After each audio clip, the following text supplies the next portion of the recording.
And then I think the last one is just ask clarifying questions. Don't assume anything. Right. True. Clarify. So are you telling me you was at her house but not in the bedroom?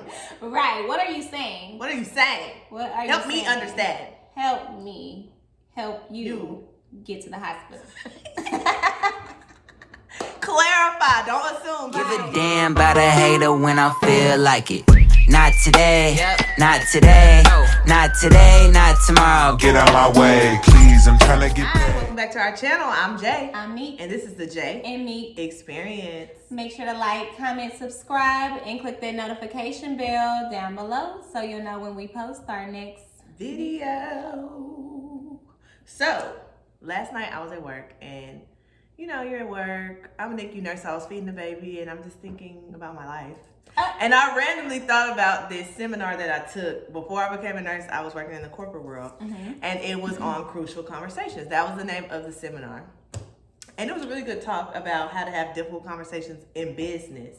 Okay. But I thought that would be a good podcast topic for us to jump into about how to have crucial conversations in relationships.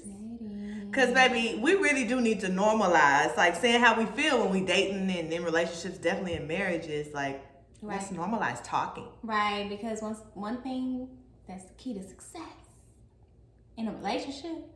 Let's talk about it. Let's talk about it, baby. Because, I mean, a lot of times when you be in a relationship, people be like, communicate. You need to communicate. But are you showing? Are you doing that? Like, what are you bringing to the table as far as the communication? So, what are some communication tips and tricks? Yeah, like, what does that look like? Like Shamika said, like, everybody say communication is key. And I know the secret to a long-lasting relationship is communicating. But, okay, what do they look like? I think before we can say what it looks like to have good communication skills, we have to first identify what are the bad ones, or like what makes communication difficult. Right. What do you think? So, what I've seen, sometimes it could be the parenting, baby. I'll say it louder. Parenting. The parenting.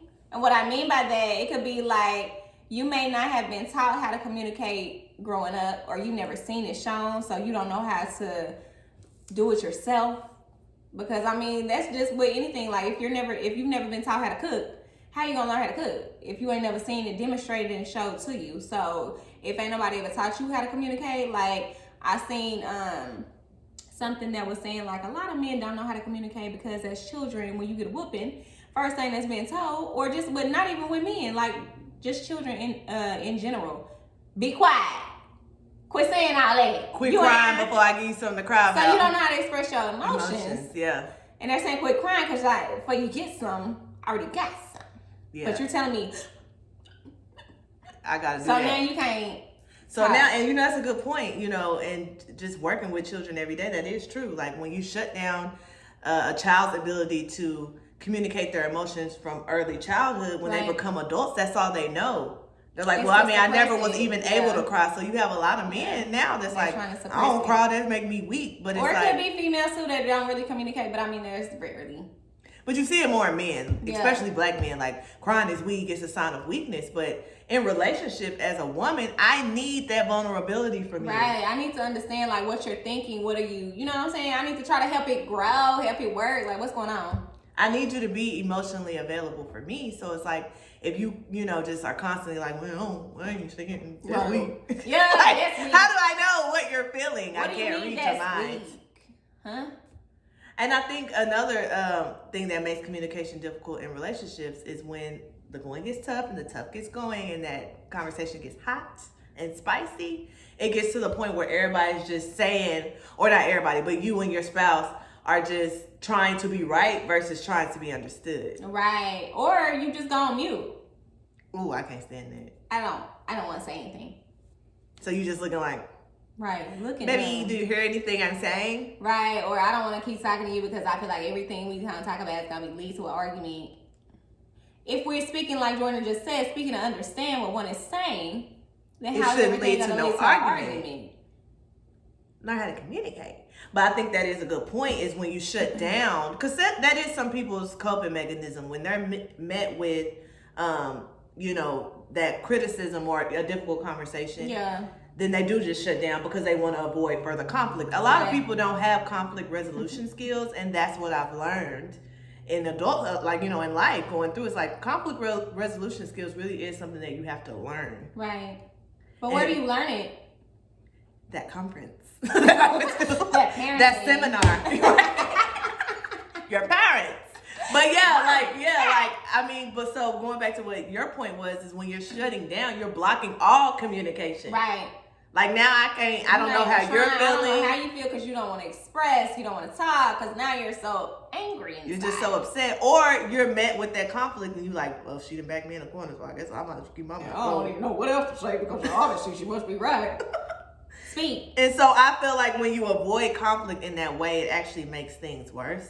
Yeah, true. Like we have to be open to have these difficult conversations, because otherwise, this is going to happen again. If you avoid it and sweep it under the rug, next week we're going to have the same argument about the same thing, just in a different way. That's going to be a big ass rug. Baby, a lot of them got some big rugs. Yeah, I got some big rugs. I think another thing is just remembering that anger can sabotage communication. It does. But I mean, once again, it ties into, like, a lot of these things tie into one another, low key. Yeah. Just like Jordan said, like when you listen to understand what that person is saying versus just taking away from what you just think you're hearing. You get what I'm saying? So if you just taking away from what you think you're hearing, now that's getting you more angry and riled up from the initial conversation of what we're even just trying to just put to a flat surface. You get what I'm saying? If you're not asking the questions or trying to figure out what that person is trying to tell you, then of course you're going to get more angry because you're not understanding what I'm saying to you to begin with. So we're really still not even solving the problem at hand. We're adding to. And you know, that's a good way to roll into what are some unacceptable behaviors as far as communication is concerned in relationships. Like what's some stuff where you just like, okay, no, I'm sorry, no. One for me would be you walking out, maybe when I'm trying to talk to you about something, because once again, like we just said, it's getting to a point to where you don't have a comeback, or you just don't know how to come back from what's being said to you. So now all of a sudden you just want to walk out, you might want to leave the house, you might want to go in the other room and just try to get away to avoid what's going on because you don't want to express yourself or don't know how to express yourself. So leaving, that's one for me. What about you? Yelling. I don't have time to be, we're not in the shout off. We're not in the yell off. Shout it out. Like, if you can't communicate like calmly like this, like how we're talking, it could get a little intense. I'm not saying that it can, but you gotta. Yeah, that the communication won't be assertive or direct. Because one thing about me, I'm pretty blunt and direct. You know, especially when I'm trying to get my point across. Pretty blunt. But all this like yelling and hollering, like that's just gonna make somebody want to shut down. Right, because I mean, now at this point, are you trying to let me hear you? I mean, I see you trying to let me hear you because you're getting louder, but at the same time, like, sometimes people think when speaking louder, you think you're getting your point across, but you're really not. Just making it more so unclear because now that person is focusing on your volume versus what you're saying. And whenever you start getting loud, it automatically puts the other person on defense because now I'm like, okay, who you getting loud with? Yeah, what's going on? Who you getting loud with, to another situation. Like, who you getting loud with? Holla, 1, 2, 3. Bing, bing, boom.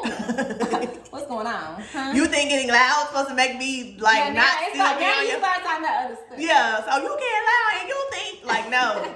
Now we're focusing on being loud and not what the original problem was. So, and I say all this with a grain of salt because when you are emotional and it's something that's hurt you or you really want to get your point across, sometimes it's hard to stay calm. I get it. I'm not saying like it's going to be so easy to stay calm. We've all yelled before. We've all, shouted or had an argument with our spouse.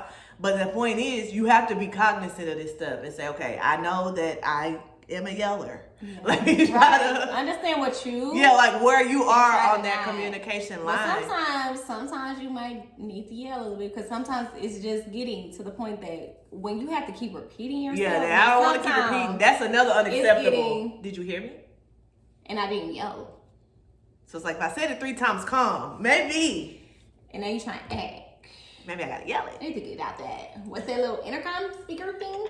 That be white and red? Yeah. Loud on you. Do I need to pull out a blowhorn? Like, what is it gonna take? Right. Right. But I think with that being said, you know, with the yelling and shouting, although that's not effective communication, right. one other unacceptable behavior is just getting disrespectful. Don't start calling out a name. Right. Talking about what your mama ain't this, your daddy ain't. Okay, now we crossing the line of disrespect. Yeah. Hitting below the belt. Hitting below the belt. Sometimes I'm not even gonna lie, I do hit below. Hit right below. Yo mama. We all have hit below. Yo mama. Because I know I've done a few blows. But I'm trying to give it, I'm just saying like, I'm trying to get up. well, I am better, but I think, because that's just hurtful. They probably like, that's why y'all single. Nah. Look, Sade, calm down. That's not why. But no, seriously, like don't disrespect. I just think, you know, think about it. Other thing. At least other things. And I think the point, we're saying all this in the context of relationships. So this is somebody you care about. This is somebody that you love. So once you get over this, you know, whatever this argument is or whatever, you don't want them sitting in the room like, she called my mama. What? You know, it's just like it leads to other things. Or he said my stomach was what? Like now I ain't feeling insecure. You know, different stuff. Like, so I'm just saying, like, be mindful of the low blows and stuff. Like, yeah, it hurts. My stomach was. Because I mean, in the moment you might be like, yeah, I got him. You start hearing all low blows that you've been wanting. Yeah, that's what I'm saying. The truth comes out. Yeah. So this how you really feel. That's how you really feel. Like, hold up. So now when I'm sitting with myself, I'm thinking about all those low blows you said. Right. Instead of trying to fix what we was already trying to about. So just don't do the disrespect. Don't do the low blows. It doesn't help anything. It really just simply does not help. I think another thing in dating, it's just the lack of consistency in communication. Like we could be talking good, texting good, calling good, and building a rapport for a couple weeks. Then you just got that. Right. All of a sudden now you want to hit up when you want to hit up, and that's there really be some problems. Like people want you to be available when they want on their own disposable time. You get what I'm saying? Like no. My life still goes on. My life is not surrounded by you or, you know, centered around you and what you got going on. I'm just not available when you're ready for me to be available. I do apologize for the inconvenience, baby. That's not how it goes. I have things going on. Right. And so, and I think that's a good point. Like, communicate or don't. Like, I remember I was talking to one of my homeboys about this because I always like to get the male perspective on things. And he literally told me, yeah, I used to ghost females so that they wouldn't get used to me calling them every day. I don't want them getting used to that. But I'm like, to me, that's playing games. If it's a girl that you like, you know you like her. You starting to like her. Why you want to ghost her so she don't feel? Because he was like, well, then now she going to expect me to hit her up.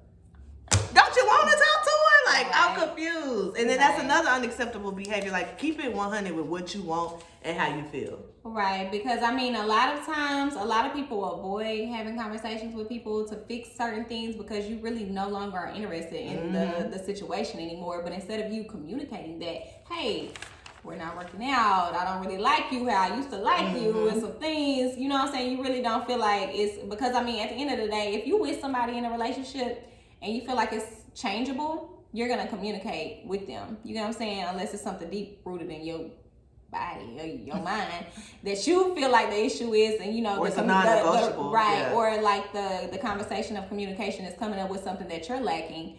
That must mean that there's something that you don't want to change. So instead of you avoiding or not being 100 to even talk about what's going on, you just rather not talk about it or avoid the situation because you don't know how to break it to them. Like you don't want to be with them no more. Like.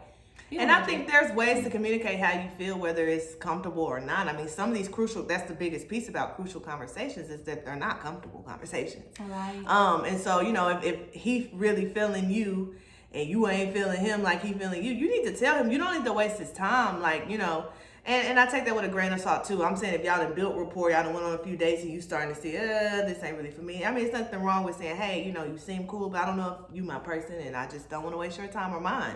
You can keep it as simple as that. Some people are weird, so you gotta just ghost. I mean, I get it. You gotta be careful with this thing. But I mean, like, if it's just like a first now meeting, some people should understand if you don't want to talk to them. Yeah, if it's first now meeting. But if you just met them the night before or something like that and they hit you back up and you never say anything back, they should get the point on that. But people that you have rapport with, like, okay. Right, relationships, yeah. If it's just not working, I mean, even relationships that's been going on for a year or more, it's just like, we growing apart. Like, this ain't what it used to be. And, you know, you communicate. I'm not getting what I need from you, and I don't know if I'm giving you what you need. You know, communicate that stuff. I actually had that happen, like, in a relationship I was with somebody, and, like, we grew into more of, it started being, like, even though we was already friends, but it kind of just started being more of, like, homie, this, and that. Like, it was like we was roommates, low-key. And, did you have to have that crucial conversation? Bro, I don't even think did we have a conversation? I think we started having a conversation about apartments. And that's how we knew that it wasn't really just like a conversation about like, this ain't working, even try to fix it. It was just more so already at the point to where it had just been going on for so long. It was just like, we didn't grown apart. Yeah, I was already looking, and it just came to where we were so cool that I was just like, yeah, I seen this apartment, or he had seen the apartment and was like, I think you would like these because you know me, because we've been together for so long, so you know the type of things that I look for and started this. And I actually ended up being the one, because I was gonna stay where we were living and he was gonna move out, but I ended up being the one that moved out, and he kept the apartment. Like, I just ended up moving, but. Sometimes it happens that way, but I think the good news is, you know, at least in that situation, y'all ended on a positive foot. It wasn't just guessing, like, okay. Yes, I was gonna be a positive. Me, I ain't gonna never be like, unless you do something out of control. Then we gotta get robbed out. Hit below the belt. No, I'm just kidding. So gems for communication, like some tips to have better communication techniques. One thing about communication is it is a learned skill. It's not something we're born with. I mean, yeah, we can say goo goo gaga, but we have to be taught how to speak, and we have to be taught how to communicate effectively. It is a learned behavior. So what are some good communication tips and skills and tricks?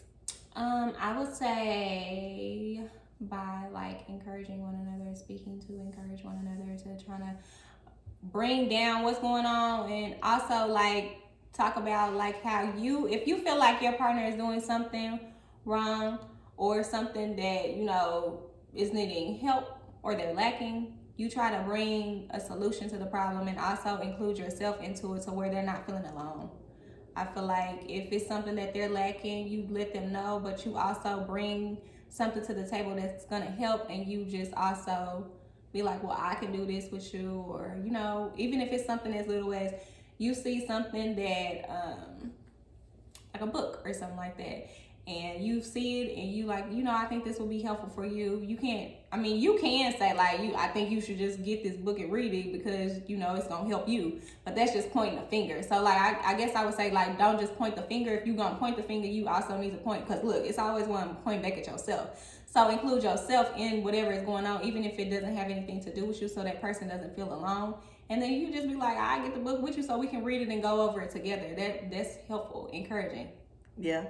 I also think like when you're in the midst of that crucial conversation, give focused attention. Like that, to me, that changes the demeanor of the conversation when I know we're having eye contact, I have an open posture, and I'm listening to you. Like I feel more understood, I feel more heard, versus if he talking and I'm like all in my phone, half listening, you know, type of thing. Like, give me focused attention. Hello. Like, don't be in your phone while I'm talking to you. Like, look at me. Give me eye contact. Let me know that you care enough about what I'm saying. Whether you agree with it or not, at least give me the respect enough to give me that focused attention, because that changes the demeanor of the conversation. Yeah. When you can lock eyes and say, hey, okay, at least I know he's hearing me because he's looking dead at me. No distractions. Like, I have his attention. But sometimes people can be looking right at you and looking past you. Yeah, true.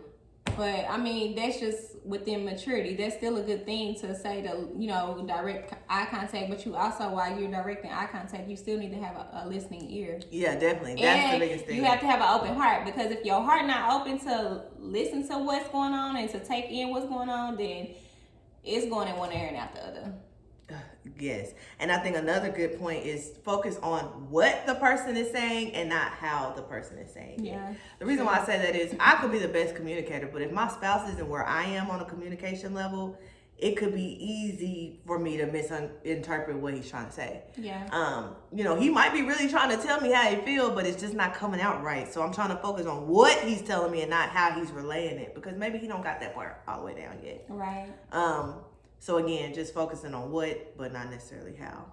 Yeah, true. And then don't always take everything as like a jab. You know what I'm saying? Like, you have to understand that you're not perfect. And I feel like sometimes in relationships, people pride get in the way and they don't think that they have anything that is worth changing. And so when somebody is telling you something about yourself that you probably are not even fully equipped, because I mean, at the end of the day, it all ties into you knowing yourself, but you don't know everything. You know what I'm saying? We learn each other and yourselves daily because you grow. It's a part of growing. But if you don't know some of the things that you're lacking and you feel like you know it all and you just all together, when somebody's trying to tell you something about yourself, you're not listening correctly. You do take it the wrong way because you feel like you're perfect and you're not. Exactly. I think another good one is not everything you feel needs to be expressed. True. Sometimes you feel like, I really hate him right now. Like, he's just the scum of the earth, and that don't need to be expressed, baby. That's not helping. Don't come down. I'm just saying, everything you think, right, you don't have to interpret right, and formulate into a sentence. Like, I think True. Sometimes our brains go a mile a minute in these types of situations in a crucial conversation. You're like, I thought it, so I'm saying it. And it's like, think before you speak. Right, think before you speak. I had somebody tell me, I know you want to cut me. I know you want to cut me. Oh, yeah, because I was opening a box, and we was having a little conversation, but they was like, I know you want to cut me. And I'm sitting here like, wait, if I wanted to do it, I'm gonna do it. I ain't gonna think about it. I'm just gonna go ahead and But you know what I'm saying? Like, it sounds like I've been in some domestic violence, but I haven't. Okay. But yeah, I think that's just the point. Like, everything you think, you don't gotta say, especially in a crucial conversation. Like, is that helping the conversation? Like, did you really have to say that? Like, come on now, type of thing. And then I think the last one is just ask clarifying questions. Don't assume anything. Right. True. Clarify. So, are you telling me you was at her house but not in the bedroom? Right. What are you saying? What are you saying? What are you Help saying? me understand. Help me help you get to the hospital. Clarify. Don't assume just because Right. he said, yeah, I was over there, so you was in the room with her. Like, don't assume. What was you doing, over there? But I'm trying to figure out when did it even start to where you just make plans to go over there and get address. It's us acting like this is a real situation. And we don't even got these. Right, we don't even. But at the same time, it could be something y'all going through. Yeah, we just trying to be relatable. We're trying to be polite. You know what I'm saying? So when I think about, communication, because again, I think, like I said before, this is a learned behavior. We both, of course, been in relationships, been in long-term relationships. Right. I learned the most about communication through being married. But when I think back on those relationships in the past and how you learned, I don't know why that was funny, but it was a joke. It makes me think, like, is there anybody from your past, one of your exes, that you would date again? Is it? She's single, fellas.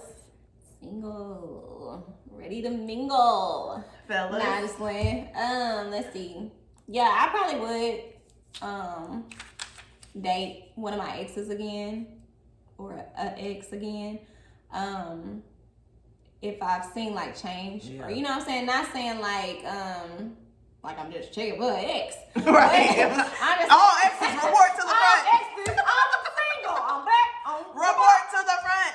Right, no, stay back. But at the same time, if I see like change in a growth area, as people get older, they mature. They mature. So I see a little maturity. Me, I mean, it may be like one of, I don't have a lot of exes, let's just start there. I have like 2 ex-boyfriends and now ex-husband. But I would date an ex-boyfriend, maybe like, now I didn't clarify that too far. Right, yeah. Maybe like a couple. Hush, okay. I know you said clarify, but you don't have to tell them. No, I'm just moving forward. I'm just focused on the here and now and what's ahead of me. I want another easy because I'm moving. I'm just focused and I'm moving forward. Let me just move forward. Cause what?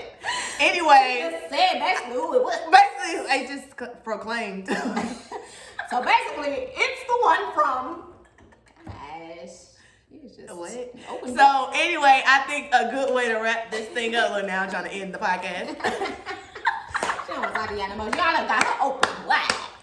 Just come back to this shot.